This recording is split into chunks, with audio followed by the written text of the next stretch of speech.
नमस्कार, मैं अर्पिता परमार आज दिन भर की तमाम खबरों के साथ आप सभी दर्शकों का सिटी न्यूज मुजफ्फरपुर में स्वागत करती हूं। खबरों की ओर बढ़ने से पहले आइए नजर डालते हैं आज की हेडलाइंस पे। अतिक्रमण हटाओ अभियान के दौरान अखाड़ा घाट रोड में स्थानीय लोगों ने किया जिला प्रशासन का विरोध। गायघाट थाना क्षेत्र के एक गांव में शादी समारोह के दौरान खुले आम हथियार का प्रदर्शन कर रहे युवक को पुलिस ने किया गिरफ्तार।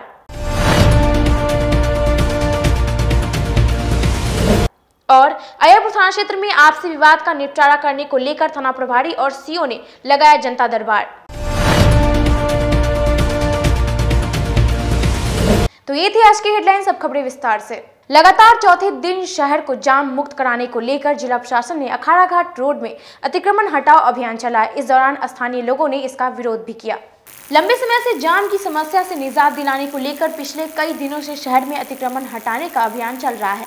शनिवार को भी शहर के टावर चौक से लेकर अखाड़ा घाट रोड में अतिक्रमण हटाया गया, लेकिन कृष्णा सिनेमा के समीप जब अतिक्रमण हटाया जा रहा था तो स्थानीय लोगों ने इसका विरोध कर दिया और नगर निगम के अधिकारियों से नोकझोंक करने लगे, जिसके बाद पुलिस के द्वारा स्थानीय लोगों को बलपूर्वक खदेड़ दिया गया। इस दौरान कुछ देर अफरा तफरी का माहौल रहा, हालांकि आगे फिर अतिक्रमण अभियान जारी रहा और नाले और सड़कों पर दर्जनों अवैध कब्जों पर बुलडोजर चलाया गया और खाली कराया गया। इस दौरान भारी सुरक्षा बल अभियान में शामिल थे। वहीं अखाड़ा घाट सब्जी मंडी के समीप अवैध रूप से अतिक्रमण किए गए दर्जनों झोपड़ियों को जेसीबी की मदद से अतिक्रमण मुक्त कराया गया। इस दौरान मौजूद अधिकारियों को स्थानीय लोगों के द्वारा विरोध सहना पड़ा, हालांकि जिला प्रशासन द्वारा सख्ती से निपटा गया। मौके पर मौजूद अपर नगर आयुक्त विशाल आनंद ने बताया कि शहर वासियों को जाम से निजात दिलाने के लिए पिछले कई दिनों से शहर के विभिन्न इलाकों में अतिक्रमण हटाओ अभियान चलाया जा रहा है। इसी क्रम में आज सिकंदरपुर चौक से लेकर अखाड़ा घाट पुल तक यह अभियान चलाया जा रहा है। पिछले कई दिनों से नगर निगम जिला प्रशासन के सहयोग से हम लोग जहां ट्रैफिक की समस्या ज़्यादा रही है उस पर हम लोगों ने फोकस किया है। आम दिनों में देखा जा रहा था कि टावर चौक से अखाड़ा घाट जाने वाली सड़कें जो हैं इसके दोनों तरफ काफ़ी अतिक्रमण लोग कर दिए हैं और इसको अविलंब हटाने का हम लोग ने प्रयास किया है।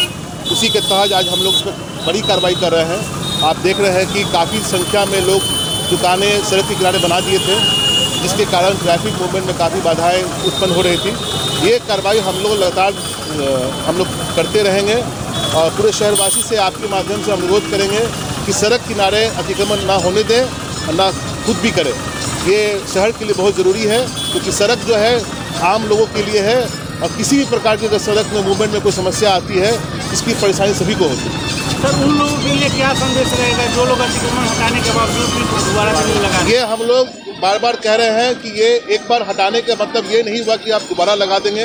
अतिक्रमण करना बिल्कुल अवैध है और यदि बार बार कोई व्यक्ति ऐसी घटना करता है, ऐसा कार्रवाई करती है तो उस पर जो सुसंगत धाराएं हैं तो उसको हम लोग उसका यूज़ करेंगे और सख्त कार्रवाई करेंगे। गायघाट थाना क्षेत्र के गांव में कुछ दिन पूर्व शादी समारोह में बार बालाओं के साथ डांस कर रहे एक युवक खुलेआम फायरिंग करते मामले में पुलिस ने कार्रवाई करते हुए युवक को गिरफ्तार कर लिया। जिले में एक बार फिर सुशासन के दावों का पोल खोलता एक वीडियो वायरल हो रहा है, जिसमें एक युवक खुलेआम स्टेज पर भोजपुरी अश्लील गानों पर बार बालाओं के साथ डांस करते और हर्ष फायरिंग करते हुए नजर आ रहे हैं। मामला गायघाट थाना क्षेत्र की है, जहां अमित कुमार नाम का युवक अपनी बहन की शादी में हो रहे बार बालाओं के साथ डांस के दौरान स्टेज पर चढ़कर बार बालाओं के साथ न सिर्फ ठुमका लगाते नजर आ रहे हैं बल्कि हाथ में पिस्टल लेकर कई बार फायरिंग करते भी वीडियो में देखा जा रहा है। वीडियो के सोशल मीडिया पर वायरल होने के बाद पुलिस ने आनन फानन में कार्रवाई करते हुए आरोपी युवक को गिरफ्तार कर जेल भेज दिया है। कोरोना काल में कोर्ट परिसर में भीड़ न जुटे, इसको लेकर जिला जज ने ऑनलाइन केस निपटारे को लेकर राष्ट्रीय लोक अदालत की शुरुआत की। शनिवार को जिला विधिक सेवा पदाधिकारी के तत्वाधान में उच्च न्यायालय पटना के आदेश पर राष्ट्रीय लोक अदालत का आयोजन किया गया, जिसका उद्घाटन जिला मुख्य न्यायाधीश अनिल कुमार सिन्हा के द्वारा दीप प्रज्वलित कर विधिवत रूप से शुरुआत किया गया। इस मौके पर ADJ 1 Rakesh Malviya, ADJ 2 Radheshyam Shukla, special जज नीतीश कुमार, सब जज सतीश चंद्रा के साथ विभिन्न मजिस्ट्रेट और उसके अधीनस्थ न्यायाधीश उपस्थित रहे। राष्ट्रीय लोक अदालत में केसों के निष्पादित किए जाने के लिए कुल 6 बेंच का निर्माण किया गया है, जो अलग अलग मामलों में भिन्न केसों के लिए मामले को भिन्न पक्षकारों के लिए सुनवाई करेंगे। जिला जज ने बताया कि राष्ट्रीय लोक अदालत में वैसे केसों का निष्पादन किया जाना है जो सुलभ होने योग्य है। केसों के निष्पादन के लिए केस के पक्षकार के मोबाइल नंबर से संपर्क स्थापित कर सुलह किया जाना तय है।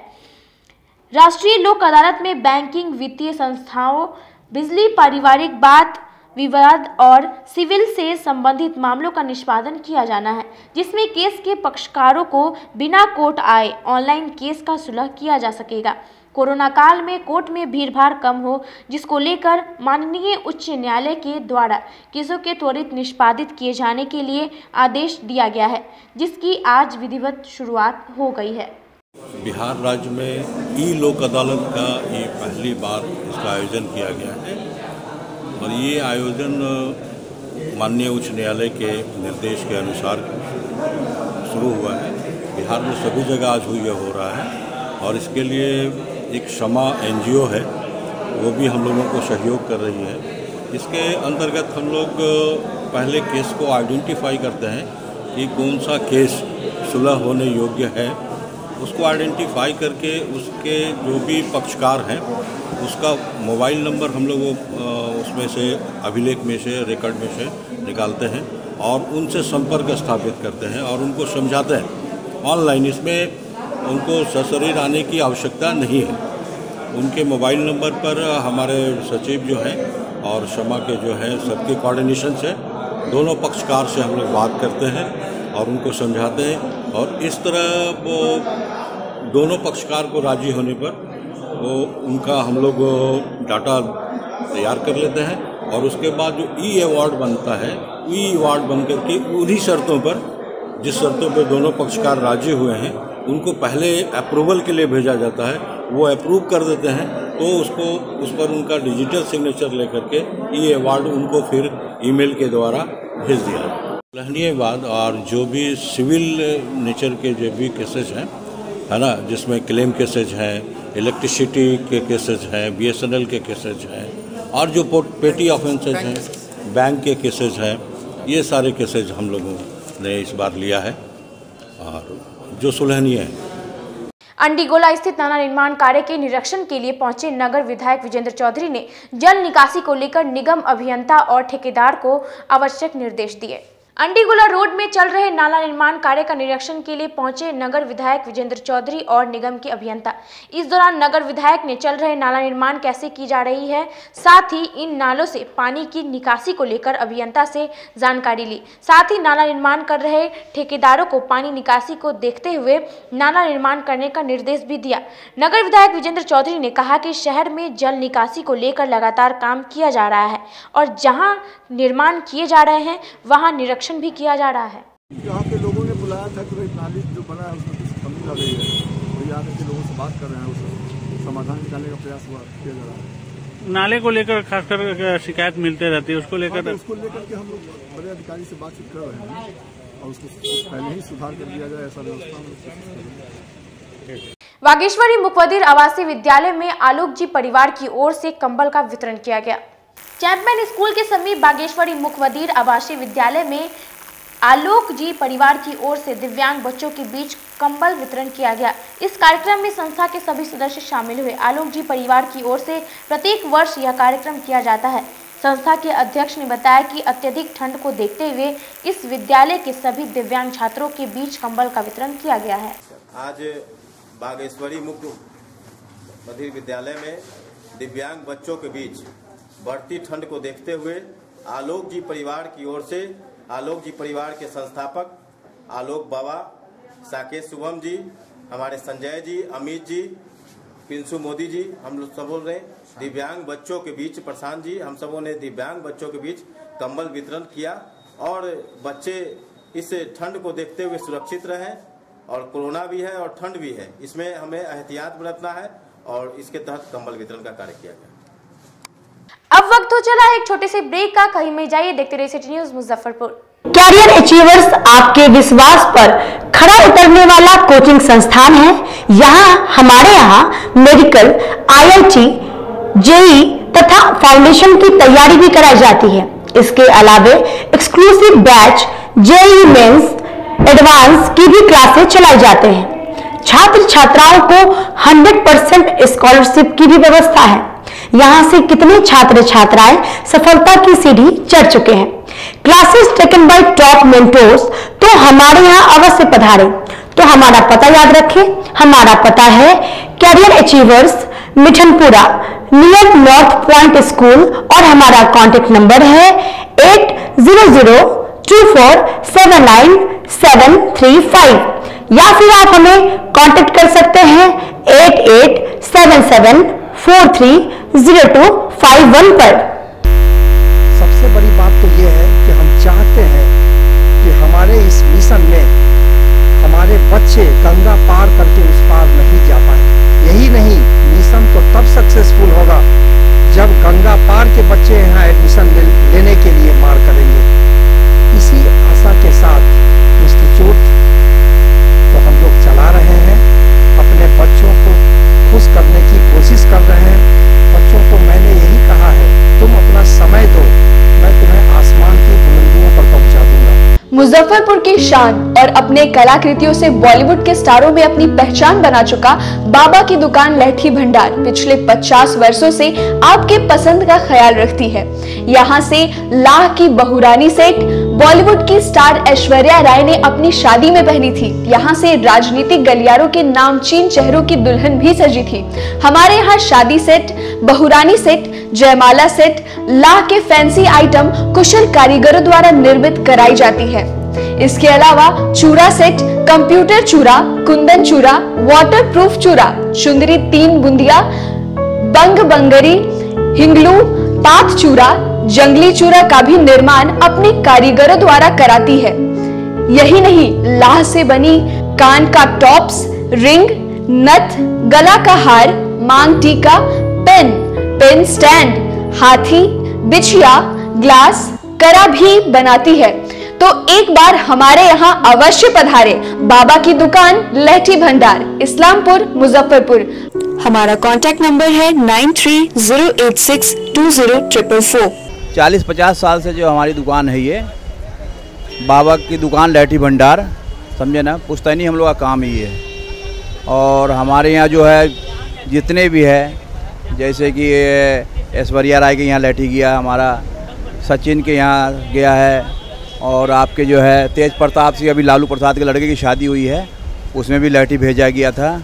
और हमारे यहाँ जो है ना बहुरानी सेट है, जैसे कि है कुंदन सेट है, और जैसे कि हम लोग जो डिज़ाइन जो है सेलेक्ट करते हैं जो लगन के ऊपर जो है, जैसे कि कस्टमर का चॉइस देखते हैं हम लोग, है उसी टाइप से हम लोग जो है माल तैयार करते हैं। और कलर है मैचिंग, हमारे यहाँ सबसे विशेषता है कि हर तरह के लहंगे का जो है ना मैचिंग तुरंत हैंड टू हैंड हम लोग लगा के दे देते हैं। हम पढ़ाते नहीं, हम बच्चों में विश्वास जगाते हैं। Christ Jyoti international school, based on CBSE curriculum with co-education. इस स्कूल में प्रत्येक विषयों के लिए अनुभवी शिक्षकों का समूह है। विद्यार्थियों को अलग से ट्यूशन पढ़ने की आवश्यकता बिल्कुल नहीं है। बच्चों को प्रत्येक विषयों के लिए अलग से अतिरिक्त कक्षाएं दी जाती हैं। साइंस और कंप्यूटर लैब की व्यवस्था के साथ उत्तम खेल कूद के लिए बड़ा सा कैंपस भी है। नर्सरी के बच्चों को खेल कूद की विधि से पढ़ाई जाती है। केंद्रीय माध्यमिक शिक्षा बोर्ड पर आधारित पाठ्यक्रम से कक्षा प्ले हाउस व नर्सरी से अष्टम वर्ग तक ये नामांकन प्रारंभ है। तो नामांकन के लिए तुरंत संपर्क करें। हमारा पता है Christ Jyoti international school, Dharmodaya स्थली, माधोपुर सुस्ता, मुजफ्फरपुर। के रूप में ज्वाइन किया क्राइस्ट ज्योति स्कूल को, और यहाँ की व्यवस्था, यहाँ के पेरेंट्स सारे लोग पूरी तरह से बच्चों की पढ़ाई के प्रति जो केयरलेस थे, मैंने उन्हें जागरूक करने की कोशिश किया और उस व्यवस्था को बदलने के लिए मैं हर संभव प्रयास करती हूँ। जहाँ तक हो पाएगा मैं इसे आगे बढ़ाऊँगी, इसे आगे बढ़ाना ही मेरा कर्तव्य है। ब्रेक के बाद आप सभी दर्शकों का सिटी न्यूज मुजफ्फरपुर में स्वागत है। अब बढ़ते अगली खबरों की ओर। अय्यरपुर थाना क्षेत्र में आपसी जमीनी विवाद को त्वरित समाधान करने को लेकर मुशहरी सीओ और थाना प्रभारी ने जनता दरबार की शुरुआत की। खेती के समय में बढ़ते भूमि विवाद के मामले में जहां एक और अधिकारी परेशान है तो वहीं पूर्व के जमीनी विवाद मामलों का निपटारा कराना प्रशासन के लिए चुनौती बन गया है। सरकार के आदेश के बाद अय्यापुर थाना परिसर में शनिवार को भूमि विवाद मामले में निष्पादन के लिए थाना अध्यक्ष व अंचलाधिकारी द्वारा जनता दरबार का आयोजन किया गया, जिसमें 4 फरियादी पहुंचे थे। सीओ सुबोध कुमार ने बताया कि अय्यापुर थाना परिसर में आयोजित भूमि संबंधित जनता दरबार में थाना प्रभारी सुनील कुमार के साथ भूमि विवाद मामले में निष्पादन किया गया। 4 फरियादी के भूमि विवाद मामले पर सुनवाई की गई। एक मामले 107 और 144 की कार्रवाई पर वरीय अधिकारी ने भेज दिया गया। वहीं 3 मामला भूमि के सीमांकन का था, जिसमें निर्देश दिया गया कि नापी के लिए अंचल कार्यालय में आवेदन देने के लिए कहा गया। थाना प्रभारी सुनील कुमार ने बताया कि वरीय पुलिस अधिकारी के निर्देश पर प्रत्येक शनिवार को भूमि विवाद के निपटारे के लिए जनता दरबार लगाना है। आज जनता दरबार लगाया गया, जिसमें 4 मामले का निपटारा किया गया। सरकार के निर्देशानुसार हम लोग थानाध्यक्ष और अंचलाधिकारी के द्वारा आज भूमि विवाद संबंधी मामले को निपटाने के लिए साप्ताहिक बैठक की गई है, जिसमें कुल 4 लोग उपस्थित हुए और चारों पर हम लोगों के स्तर से कार्रवाई प्रारंभ की गई है, जिसमें एक मामला 107-144 से संबंधित है, जिसका प्रस्ताव हम लोगों के स्तर से अनुमंडल पदाधिकारी के पास भेजा जाएगा और बाकी मामले सीमांकन से संबंधित हैं, जिसके लिए संबंधित जो आवेदक हैं उनको निर्देशित किया गया है वो अंचल में जाकर के नापी के लिए आवेदन दें, ताकि उनका ससमय नापी करा करके विवाद को समाप्त कराया जा सके। पदाधिकारी के आदेशानुसार हर शनिवार को जनता दरबार लगाकर जमीनी विवाद से संबंधित, भूमि विवाद से संबंधित जो भी मामले हैं उसको निपटारा करने के लिए थानाध्यक्ष और अंचलाधिकारी के समकक्ष प्रथम पक्ष और द्वितीय पक्ष को बुलाया जाता है, मामला को निपटारा किया जाता है। आज 4 मामला आए हैं। 4 मामला में हम लोग कार्रवाई किए हैं, जिसमें 107, 144 की मामला आया है, कुछ जांच की मामला आई है और कुछ मापी की मामला है, जो हम लोग लगातार कार्रवाई कर रहे हैं। खुदीराम बोस स्मारक स्थल पर नए कृषि कानून के विरोध में खेतिहर मजदूर संघ का धरना 5वें दिन भी जारी रहा। नए कृषि कानून के विरोध में खेतिहर मजदूर संघ का धरना शहीद खुदीराम बोस स्मारक स्थल पर तीसरे दिन भी जारी रहा। मजदूर संघ लगातार इस नए कृषि कानून को रद्द कराने की मांग कर रहे हैं। मजदूर संघ के अध्यक्ष ने कहा कि केंद्र सरकार ने नए कृषि कानून लाकर भारतीय किसानों के भविष्य के साथ खिलवाड़ किया है। सरकार को हर हाल में इस कानून को वापस लेना होगा। मांगे हैं आज खुदीराम बोस स्मारक में मुजफ्फरपुर जिले में तीसरा दिन किसानों द्वारा धरना दिया जा रहा है।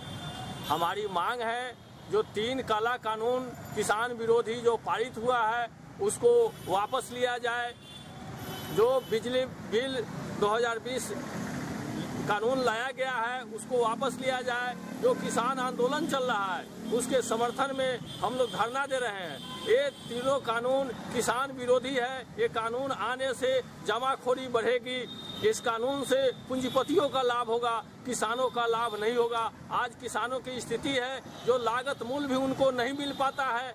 इसके लेकर के देश भर में हम जो भी किसान हैं आज आंदोलन कर रहे हैं। इससे समस्या बढ़ेगी, इससे किसानों का, मजदूरों का मतलब भूखमरी बढ़ेगा। जो पहले भी बांग्लादेश में जो हुआ था 1943 में जो अकाल पड़ा था, ईस्ट इंडिया कंपनी के गोदाम में अनाज रहते हुए भी वहां लगभग 30 लाख लोग मारे गए थे, वही स्थिति भारत में होने जा रहा है। और किसान विरोधी ला करके ये नीति ये भारत के में भी पूंजीपतियों का सीधा सीधा फायदा पहुंचाना चाह रहे हैं सरकार। इसके विरोध में हम इसका विरोध करते हैं। किसान ऑल इंडिया किसान खेत मजदूर संगठन की ओर से हम इसका पुरजोर विरोध करते हुए समरनाले सिपाही बहाली प्रक्रिया में हुए धांधली के खिलाफ गृह रक्षा वाहिनी के सदस्यों का अनशन 5वें दिन भी जारी रहा। समाहरणालय में जिला गृह रक्षा वाहिनी के सदस्यों ने चयन प्रक्रिया में धांधली के खिलाफ 5वें दिन भी अनशन जारी रखा। रक्षा वाहिनी के सदस्यों का आरोप है कि विभाग के द्वारा चयन प्रक्रिया में धांधली की गई है। रक्षा वाहिनी के सदस्यों के मुख्य रूप से चयन प्रक्रिया में हुई धांधली की जांच की मांग की गई है। मांग नहीं माने जाने पर अनशन को जारी रखने की बात उन्होंने की है। मांग यही कहना यही है कि हम लोग को मतलब कि जितने भी अभ्यर्थी यहाँ पर बैठे हुए हैं, हम लोग 50% सामान्य कोटि के 16 प्रखंड में मांग करना चाहते हैं उनसे, ठीक है। उसके बाद हम लोग का अंक सब आदमी का ज़्यादा है, ठीक है। कम अंक वाले को चयन कर लिया गया। दूसरी नंबर बात है कि जो हम लोग जो बहाली निकाले थे इसमें दौड़, मेडिकल सब चीज़ कंप्लीट 265 को लड़का हुए थे, उसमें से 5 लड़का जो था 6 लड़का उसको कम उम्र की वजह से छांट दिया गया था फर्स्ट बार ही, और छांट दिया गया था समाहरणालय में वहाँ पर कि जो इनका उम्र 2 दिन 4 दिन कम होने की वजह से इनको सिलेक्शन नहीं किया जाता है। उसमें से जयनंदन कुमार एक लड़का जो हुए उनको जाली सर्टिफिकेट बनवा कर फर्स्ट मेगा सूची, सेकेंड मेगा सूची में उनका नाम नहीं आया, और फाइनल जो तीसरा मेगा सूची हम लोग का जो बना उसमें हम लोग का नाम जितना भी लड़का थे सबको हटा दिया गया, और पैसा लेकर और कम अंक वालों को लेकर उसमें मेगा सूची में बनाकर उनको मतलब भेज दिया गया, जिसका हमारे पास में RTI से निकाला हुआ कागज है जयनंदन कुमार का, जिसको कम उम्र होने की वजह से पहले बार ही उनको लिख के साट दिया गया था 6 लड़का में, जो कि 2 दिन 4 दिन उसका उम्र कम है, और डायरेक्ट फाइनल मेगा सूची में उनको जाली सर्टिफिकेट लगाकर उनको ट्रेनिंग में भेज दिया गया। आज के लिए बस इतना ही। कल फिर हाजिर होंगे कुछ नई खबरों के साथ। तब तक के लिए मुझे और मेरी पूरी न्यूज़ टीम को दीजिए इजाजत। नमस्कार।